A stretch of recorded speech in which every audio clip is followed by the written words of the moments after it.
They say the West invented rockets, but 200 years before NASA, a Muslim king launched iron missiles at the British. His name was Tipu Sultan. His fate varied. This is the untold story of a king who built weapons they had never seen and died defending his people. His legacy? Silenced. But his fire still burns.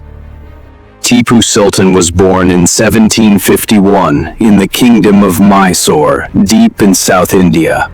From a young age, he was shaped by faith and fire. He studied Arabic, Persian, the Quran, mathematics, science, and the art of war. He wasn't just raised to rule, he was raised to resist. He was a scholar, a strategist, an inventor, and above all, a believer. His kingdom led in silk, in steel, in science.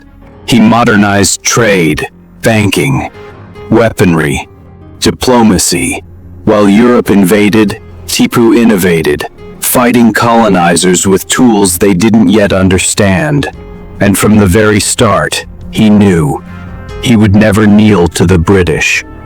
The British East India Company feared him, not because he was rich, but because he was independent. He didn't beg for peace, he prepared for war. He engineered iron rockets, metal tubes packed with gunpowder, designed to fly over 2 kilometers. When launched, they screamed through the sky and turned British camps into chaos. The battlefield lit up like thunder. These were no ordinary weapons. These were warnings. In 1792, his rocket brigades forced the British into retreat. No Indian king had ever fought them like this. In his private journal, Tipu wrote, "It is far better to live one day as a lion than 100 as a jackal." This wasn't politics. This was purpose. Tipu wasn't fighting for a crown. He was fighting for honor, for Ummah, for something far bigger than himself.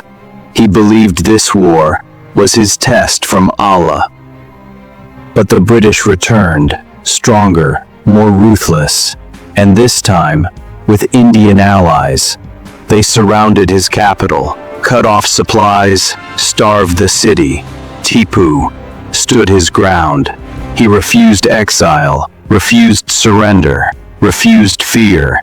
He led from the front and fell, sword in hand, on the walls of Srirangapatna. But the story didn't end with his death. The British took more than land.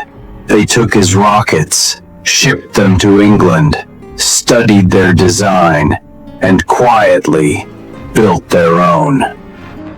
Tipu Sultan became the father of military rocketry, but in British records, he was branded a tyrant. In textbooks, he was erased. In films, he was absent. His brilliance stolen, his faith mocked, his story forgotten. But today, even NASA historians admit, Tipu Sultan changed the future of warfare. He wasn't just a king, he was a believer, a visionary, a lion who stood against empire. They feared his rockets, but they feared his mind more, and his faith most of all. Today, the world celebrates rocket scientists and billionaires. But 2 centuries ago, a Muslim king, armed with brilliance and belief, built rockets that shook an empire. They erased his name, but not his fire. Because a trailblazer doesn't wait for permission. He builds, he leads, he resists. This was Tipu Sultan, and this is Muslim Trailblazers. If you believe our history must be revived, one legend at a time.